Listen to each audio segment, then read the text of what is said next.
말씀은 말라기서에서 보겠습니다. 구약성경 가장 마지막 말라기서 1장 그리고 4장. 먼저 1장 1절에서 5절 제가 읽겠습니다. 여호와께서 말라기를 통하여 이스라엘에게 말씀하신 경고라. 여호와께서 이르시되 내가 너희를 사랑하였노라 하나 너희는 이르기를 주께서 어떻게 우리를 사랑하셨나이까 하는도다. 나 여호와가 말하노라. 에서는 야곱의 형이 아니냐. 그러나 내가 야곱을 사랑하였고 에서는 미워하였으며 그의 산들을 황폐하게 하였고 그의 산업을 광야의 이리들에게 넘겼느니라. 에돔은 말하기를 우리가 무너뜨림을 당하였으나 황폐된 곳을 다시 쌓으리라 하였거니와 나 만군의 여호와는 이르노라. 그들은 쌓을지라도 나는 헐리라. 사람들이 그들을 일컬어 악한 지역이라 할 것이요 여호와의 영원한 진노를 받은 백성이라 할 것이며 너희는 눈으로 보고 이르기를 여호와께서는 이스라엘 지역 밖에서도 크시다 하리라. 아멘. 4장 4절에서 6절 읽겠습니다. 너희는 내가 호렙에서 온 이스라엘을 위하여 내 종 모세에게 명령한 법 곧 율례와 법도를 기억하라. 보라 여호와의 크고 두려운 날이 이르기 전에 내가 선지자 엘리야를 너희에게 보내리니 그가 아버지의 마음을 자녀에게로 돌이키게 하고 자녀들의 마음을 그들의 아버지에게로 돌이키게 하리라. 돌이키지 아니하면 두렵건대 내가 와서 저주로 그 땅을 칠까 하노라 하시니라. 아멘. 네, 오늘은 사모님께서 백만송이 장미꽃이 피면 그립고 아름다운 내 별나라로 갈 수 있다네 라는 말씀으로 이 시간에 말씀 전하겠습니다.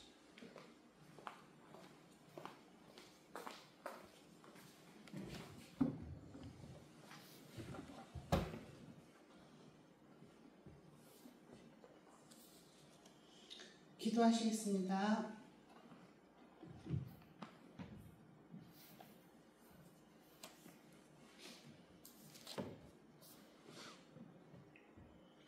하나님 아버지 감사합니다. 저희들을 또다시 주님을 예배하는 자리로 인도해 주시니 감사드립니다. 이 시간 주의 종이 주님의 말씀을 선포합니다.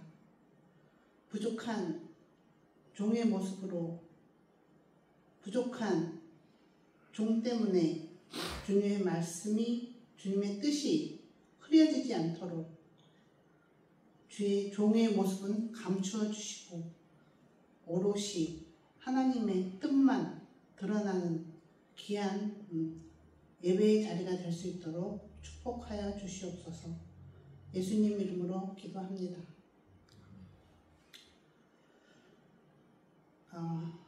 민수기 13장 14장을 보면 모세가 이스라엘 12지파를 대표하는 각 한 사람씩을 각출하고 여호수아와 함께 가나안 땅을 정탐하러 보낸 이야기가 나옵니다. 그리고 그들에게 명령합니다.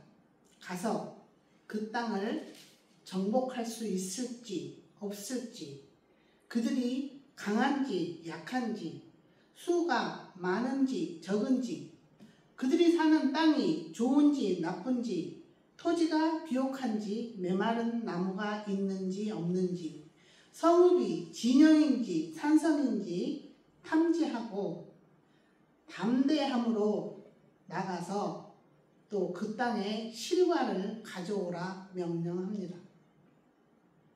이에 그들이 올라가 40일 동안 땅을 정탐하고 석류와 무화과를 따고 포도송이가 달린 가지를 메어 둘이서 그 과일들을 막대기에 꿰어 메고 돌아오게 됩니다. 그러면서 보고하기를 갈렙과 여호수아를 제외하고는 모두 다 11지파 모두 다 이렇게 말합니다. 과연 그 땅은 주님께서 말씀하시듯 젖과 꿀이 흐르던 땅이더구먼요. 그러나 그 땅 거주민들은 강하고 크고 성읍은 견고하여 우리는 그들 앞에 메뚜기 같더이다 하고 보고를 합니다.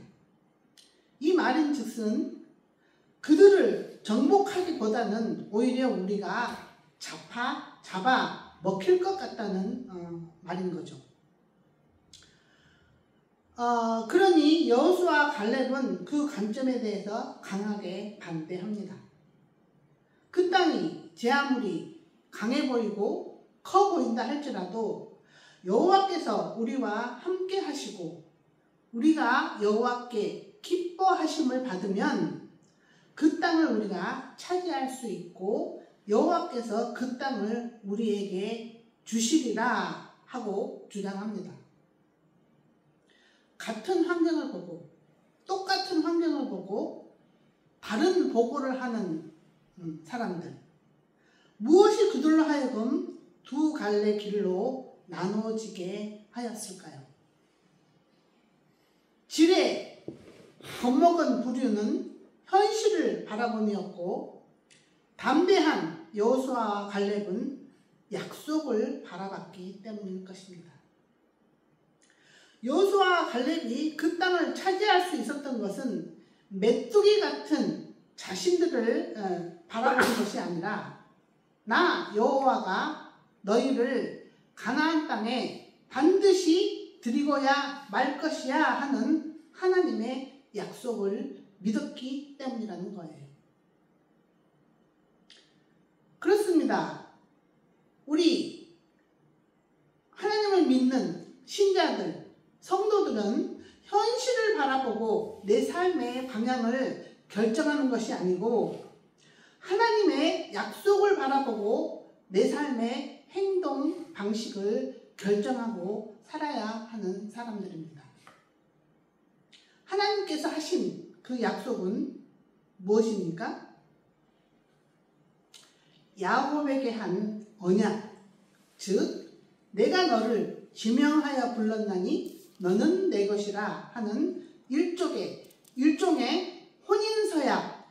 다시 말하면 나 여호와는 너를 나의 신부 삼기로 결정하였다 하는 선택을 말하는 거죠. 그러므로 우리는 이 한 가지 사실을 명심해야 합니다. 인간이 하나님께 사랑을 받는 것이 가장 큰 복이고 우리가 추구해야 할 가장 큰 목표인데 그 하나님의 사랑을 받는 조건은 우리가 원한다고 되는 것도 아니고 우리가 사랑받을 만한 일을 많이 해서도 아닌 우리가 하나님께서 선택한 언약 백성이라는 게 유일한 이유인 거예요. 보세요.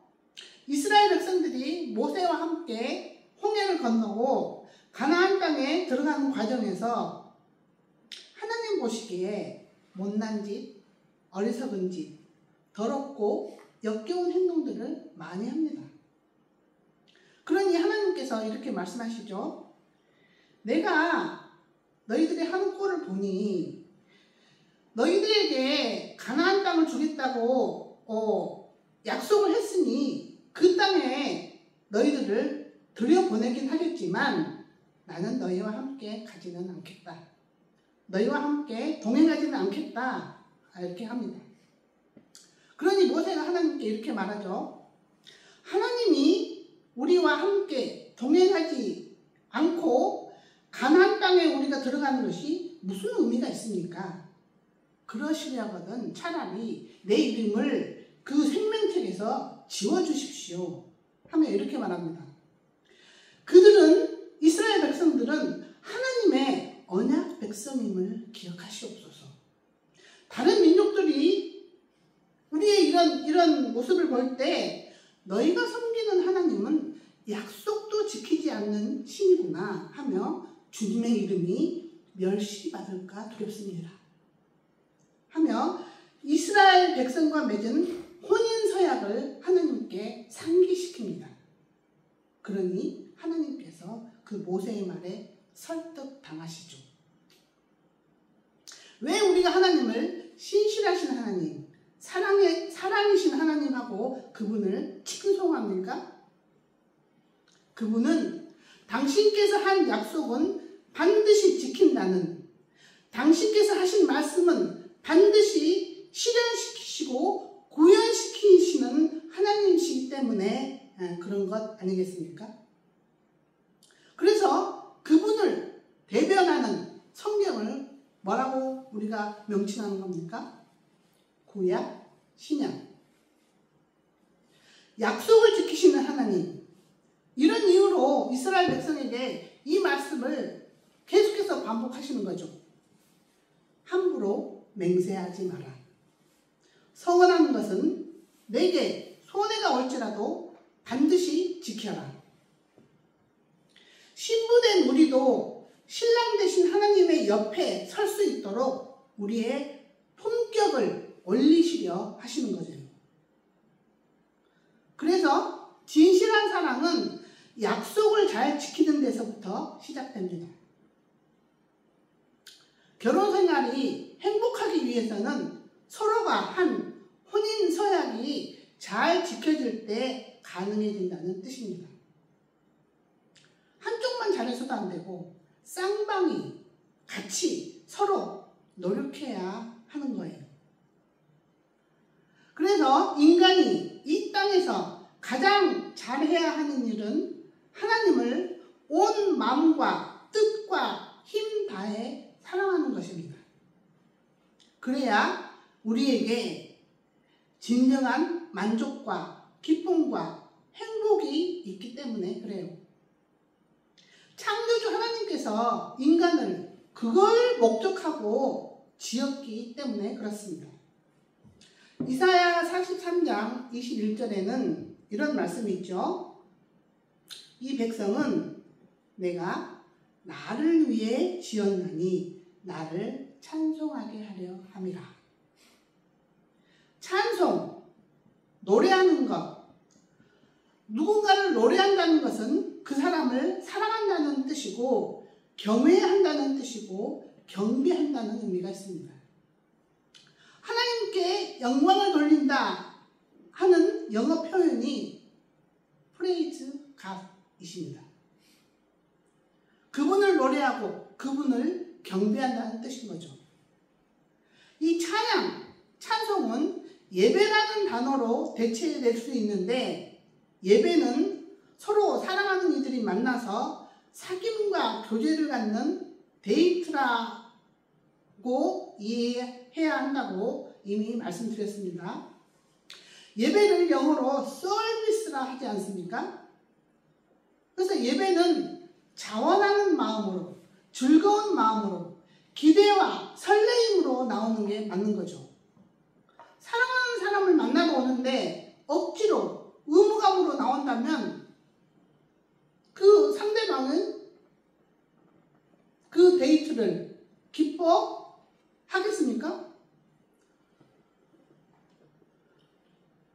우리가 이렇게 예배를 나오는데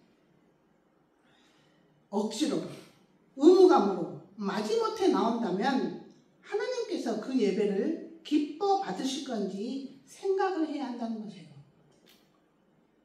예배의 또 다른 표현은 월십이라고 합니다. 하나님을 최고의 가치로 두고 그분을 섬기고 사랑하는 행위를 예배라고 한다는 의미입니다. 그래서 억지로 의무감으로 마지못해 하는 예배는 하나님을 사랑하고 있지 않다는 표식으로 하나님께 읽혀질 수 있다는 거예요. 하나님께서 천지를 창조하시고 그것을 경작할 사람이 필요해 인간을 만드셨다고 하는데, 이 경작이라는 단어가 바로 예배라는 단어입니다. 경작이라는 단어는 섬기다의 뜻이 있고 땅을 갈다의 뜻이 있는데, 섬기다는 하나님께 잘하고 하나님을 사랑하는 것이 예배라고 한다면, 땅을 가는 것은 이렇게 설명할 수 있겠죠. 즉 땅을 갈아서 옥토를 만드는 목적은 나무를 심어 열매를 맺게 하려 함입니다. 이 열매란 지금 우리식으로 말하자면 선교, 구제, 헌신, 봉헌이 되는 거죠. 이 말인 즉슨 우리가 선교하고 구제하고 헌신하고 봉헌하는 것은 하나님을 사랑하고 하나님을 예배하는 일환으로 생각하고 해야 한다는 뜻인 거예요.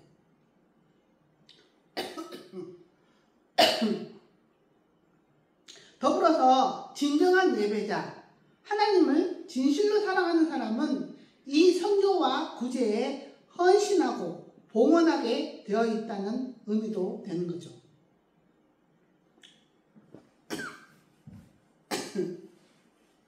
그래서 우리는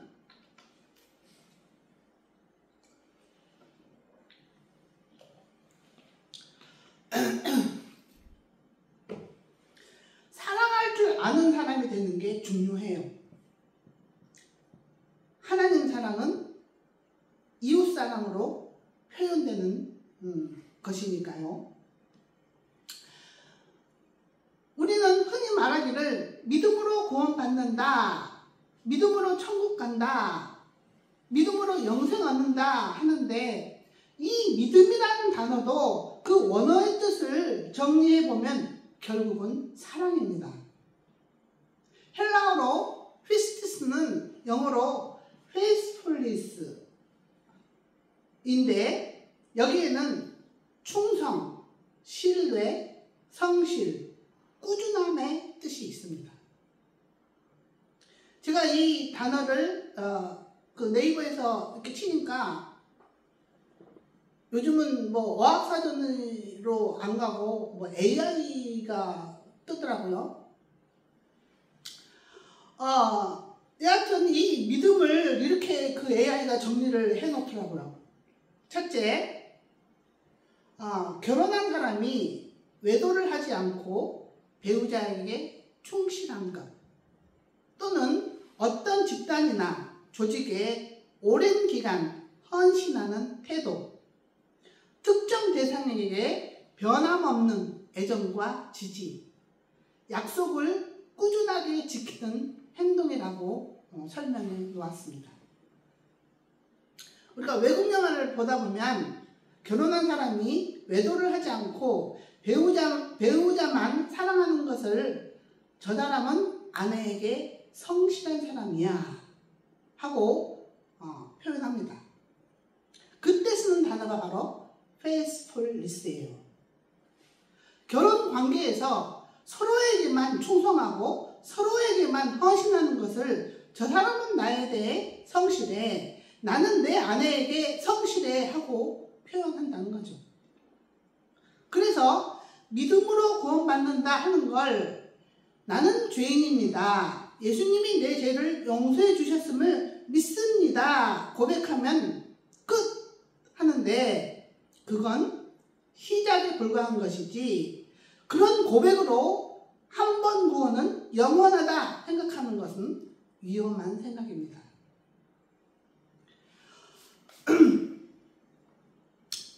한 번의 고백으로 나의 구원이 영원히 보장된다 하는 건, 그렇게 말한다면 바울 사도가 나는 다른 사람에게 복음을 전한 후 내가 도리어 버림받을까 염려한다, 너희는 두렵고 떨림으로 너의 구원을 이루라, 이런 말들이 필요가 없는 거죠. 그분이 내미시는 새 언약의 프로포즈에 나도 동의를 하고 그분과 함께 동행하면서 그분에게만 충성하고 헌신하며 온전한 사랑을 할 때 그분 또한 나를 사랑해 주심으로 우리가 그 구원의 혜택을 누리고 즐거워하는 거예요.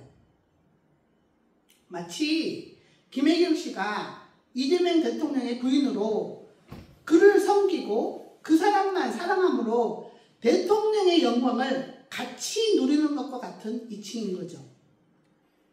절대로 한 번의 결심으로 나는 구원받았다 하고 있을 일이 아닌 것이에요. 그래서 믿음으로 구원받는다, 예수 믿음으로 천국 간다를 이렇게 읽어야 합니다. 즉 하나님을 온전하게 사랑함으로 구원받고 예수님을 진실로 사랑해야 천국 간다로 읽어야 하는 거죠. 정리하자면 하나님이 이 우주 만물을 창조하고 인간을 창조한 목적은 우리로 하나님을 찬양케 하기 위함입니다. 다르게는 예배하는 자로 살게 하려 하심이라 하며 하나님을 경외하게 하려 함이라고도 하고 하나님께 영광을 돌리게 하려 함이라고도 합니다. 이 모든 표현을 한 문장으로 정리하자면 우리로 하나님을 온 마음과 뜻과 힘 다하여 사랑하게 하려 함이 창조 목적이다로 정리될 수 있다는 거예요. 그래서 인간이 이 땅에서 가장 잘해야 하고 잘하는 일은 하나님을 사랑할 줄 아는 사람이 되는 것입니다. 그리고 이 사랑은 현재 진행형이고 조그만 겨자씨에서 시작하여 점점 커짐으로 공중의 새가 깃들 만큼 커져야 하는 거예요. 즉 하나님의 사랑이 이웃 사랑으로 확장되어 나가는 것을 뜻하는 거죠. 이 땅에서는 하나님과 아무 상관없이 살다가 죽어서 뿅 하고 천국에 떨어지는 것이 아니라 지금 이 땅에서부터 시작하여 이 관계가 영원으로 이어지는 겁니다. 성경을 읽으면 읽을수록 하나님께서는 이 우주 만물을 창조한 목적이 그분이 지은 피조물인 인간과 이 온전한 사랑을 주고받는 것이 아닌가 하는 생각이 듭니다. 심수봉 씨가 그 러시아 민요를 번역하여 부르는 노래 있죠? 백만송이 장미. 그 가사가 이렇습니다.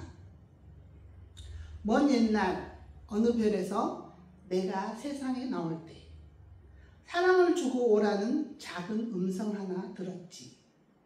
사랑을 할 때만 피는 꽃, 백만송이 피어오라는 진실한 사랑, 할 때만 피어나는 장미.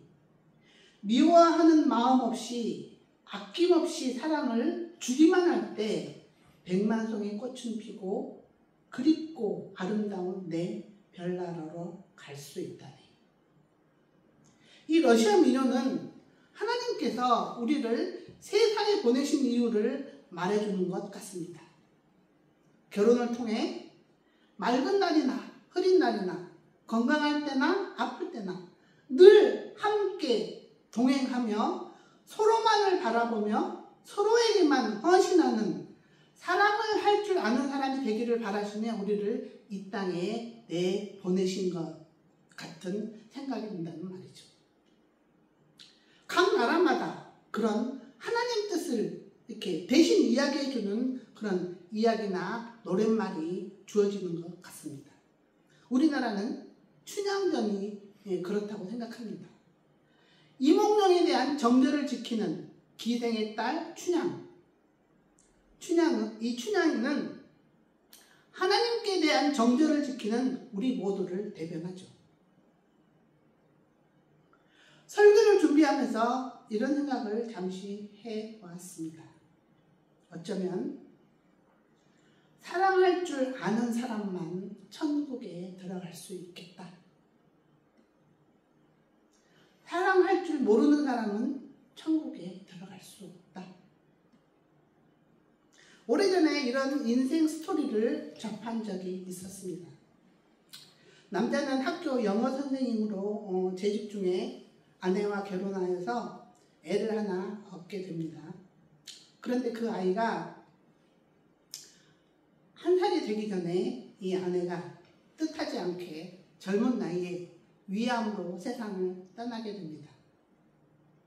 홀로 남은 남자는 아이가 엄마의 부재를 느끼지 않도록 최선을 다하여 아이를 기르는 과정을 한 방송국에서 다큐 형식으로 내보내는 프로그램에서 이 이야기를 접했습니다. 그 남자는 혼자 아이를 기르면서 가정의 경제, 육아를 동시에 책임져야 하는 상황에서 충분히 이런 생각을 할 수 있어요. 왜 내가 이런 상황에 처했지? 왜 나만? 하면서 억울해하고 또는 재혼을 고려해 볼 만도 한데 그는 그런 생각을 전혀 안 하더라고요. 그런 원망보다는 아내에게 말했던, 마지막 죽어가는 아내에게 말했던, 우리 아이 당신 몫까지 내가 최선을 다해 키울게. 걱정하지 마. 그렇게 말했던 약속을 충실하게 지켜내는데 집중하고 재혼 생각은 없다 하고 단호하게 잘라 말하더군요. 우리 사회에는 이렇게 다양한 삶의 모습들이 존재합니다.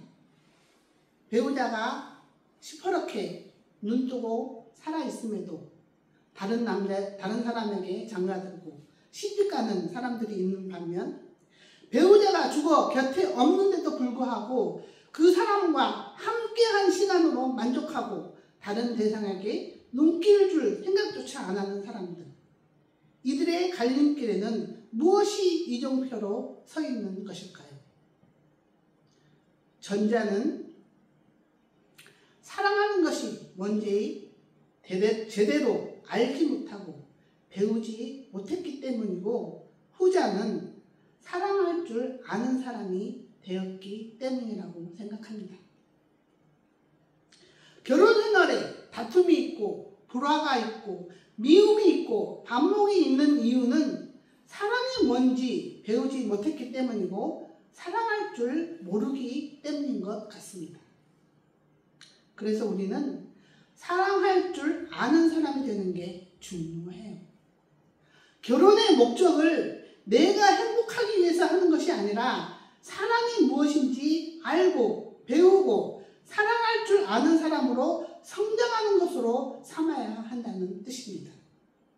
그럴 때 서로가 결혼 서약을 충실하게 지킬 때 서로가 행복해진다는 것이 성경의 설명입니다. 이 하나님 사랑은 이웃사랑으로 표출된다는 것인데 좀 더 구체적으로는 교회를 사랑하는 것이 곧 하나님을 사랑하는 것입니다. 교회는 주님의 몸이니까요. 교회가 곧 주님이라는 뜻인 거죠. 그래서 하나님을 만난 사람들은 그렇게 교회를 위해 봉사를 하고 싶어 하는 거예요. 제가 얼마 전에 동영상을 하나 봤는데 그 시카고에서 그 마약 환자들을 이렇게 섬기는 어떤 목사님 교회에서 일어난 일입니다. 이 목사님은 처음에는 이렇게 영어 선생으로 그 시카고에 이민을 갔답니다. 근데 하나님의 부르심을 받고 그 시카고에서 그런 마약 환자들을 이렇게 섬기는 사역을 하고 있었는데 그 성도 중에 한 사람이 이렇게 말하는 거예요.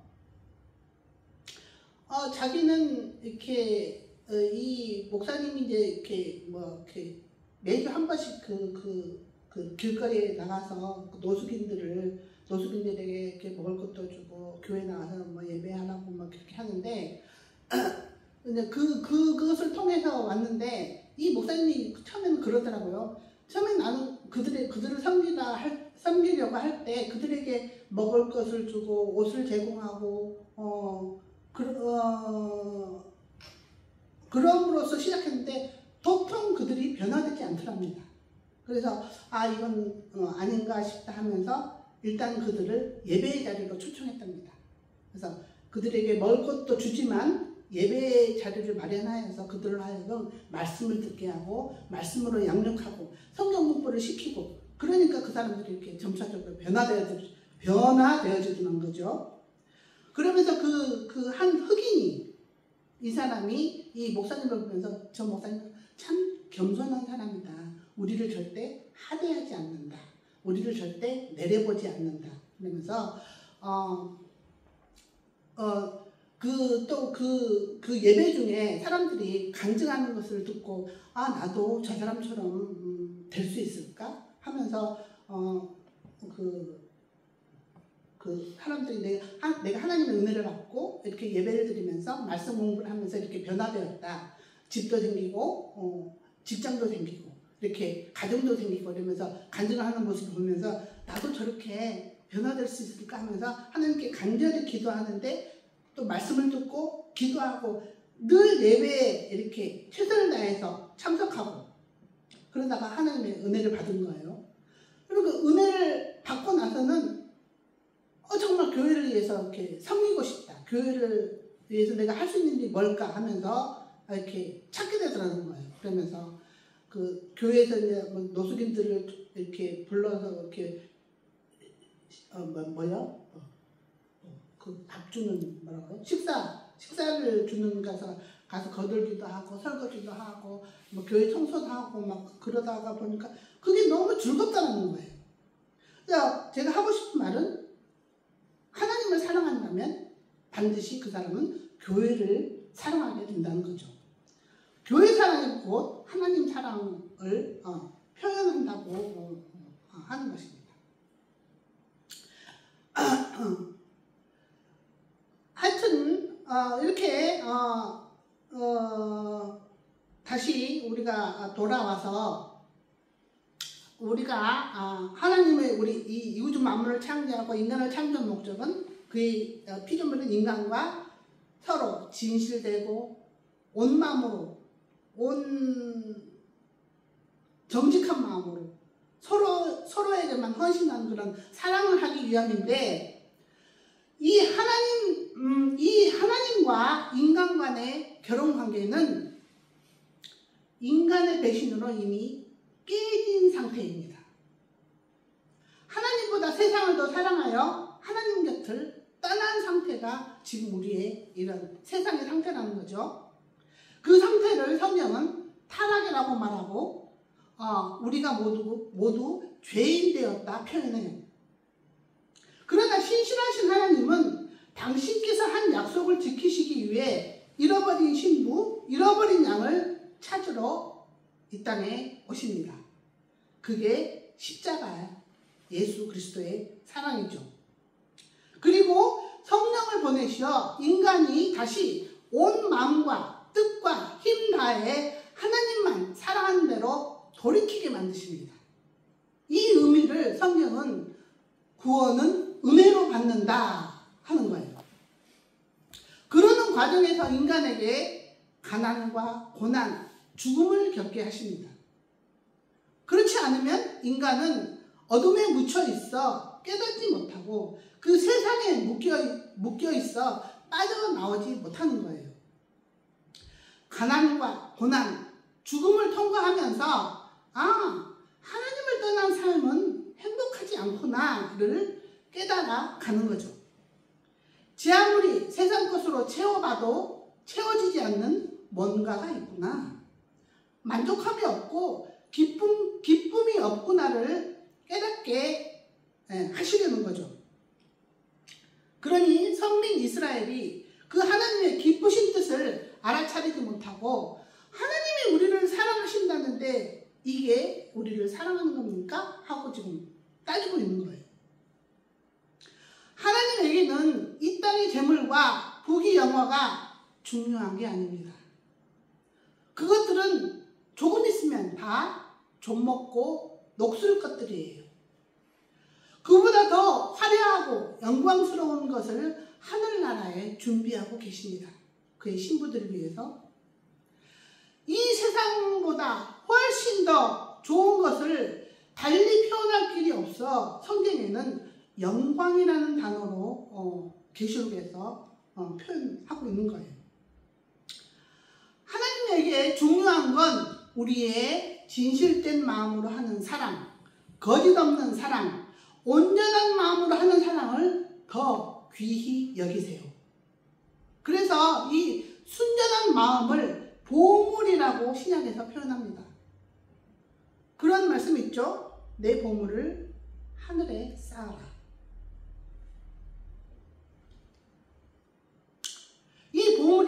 우리의 마음을 이야기하는 겁니다. 내 마음이 누구를 향해 있느냐, 세상에 있느냐, 하나님에게 있느냐 하는 것을 보시고 우리의 진실된 사랑을 판단하시는 거죠. 그래서 겉모양은, 외모는 하나님을 위해 일하는 것처럼 보여도 그 마음의 동기가 자신의 존재감을 드러내기 위함이라든지 자신이 인정받고 칭찬받으려 한다면 그 사람은 하나님을 사랑하는 게 아니라 세상을 사랑하는 사람이라고 하나님께서 판결하신다는 거예요. 보세요. 에서와 야곱의 삶을 비교할 때 누가 더 재산이 많았습니까? 에서예요. 택함받은 야곱은 바로 왕에게 그의 살아온 인생의 삶을 이렇게 이야기해요. 내가 험악한 세월을 보냈나이다. 하나님께서 우리에게 원하시는 것은 천천의 재물도 아니고 내 몸을 불사르게 내어주는 헌신도 아니며 오직 원하는 것은 공의와 정직으로 행하고 주님을 진실된 마음으로 사랑하며 겸손하게 주님과 동행하는 것을 원해요. 내 날이 형통하든 곤고하든 부하든 가난하든 상관없이 하나님과 함께 동행하는 것을 가장 귀하게 여기는 사람으로 성장하는 것을 원하신다는 뜻이에요. 그러면서 야곱이 자신의 생을 마감하면서 자신은 선조 아브라함과 에서보다 더 큰 복을 받았다고 말해요. 그 복이라는 게 뭘 말하는 거예요? 하나님과 동행하면서 하나님을 더 많이 알아가고 더 많이 경험한 것을 말해요. 그럼으로써 12부족의 열매, 우리식으로 말하자면 교회를 세우고 서로가 용서하고 서로를 섬기는 사람으로 성장시킨 복을 말하는 거죠.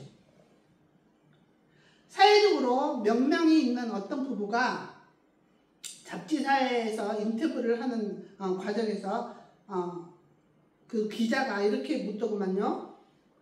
이번 결혼 11주년 기념일에는 남편에게 무슨 선물을 받으셨나요? 하니 그 아내가 이런 말을 한 겁니다. 나는 내 남편과 그날 하루를 온전하게 나와 함께하는 것을 원했습니다. 남편이 회사 일로 너무 바쁜 거예요. 그래서 늘 그 남편과 함께하는 시간을 아쉬워하는 거죠. 그걸 들으면서 참 그 부부가 부럽다는 생각을 했습니다. 가난, 고난, 죽음, 이 환난은 믿는 자나 안 믿는 자나 다 똑같이 당해요. 그러나 그 난관을, 그런 환난을 주님과 동행하며 같이 뚫고 나가느냐 아니면 혼자서 고군분투하느냐, 그 차이가 있는 거죠. 예수를 사랑하고자 하면 고난, 가난, 죽음을 두려워하지 않아야 하고 두려워하지 않아도 됩니다. 주께서 말씀하시기를 내가 세상을 이기었노라 하지 않습니까? 하나님이 왜 다윗을 이는 내 마음의 합한 자다 하며 그렇게 끔찍하게 사랑하셨을까요? 다윗이 그렇게 주님을 온 마음으로 사랑했기 때문입니다. 주가 나와 함께 하신다면 나는 저 성벽도 뛰어넘을 수 있습니다 하며 주님이 주신 복으로 큰 영광을 누릴 때는 주님께 감사와 찬양을 드리며 주님이 그를 빈궁한 삶에 처하게 하실 때는 주님께 부르짖고 주님이 아니면 이 난관 지날 수 없습니다 하고 주님을 의지하며 비가 오는 날이나 화창한 날이나 주님과 함께 동행하며 살았기 때문일 것입니다.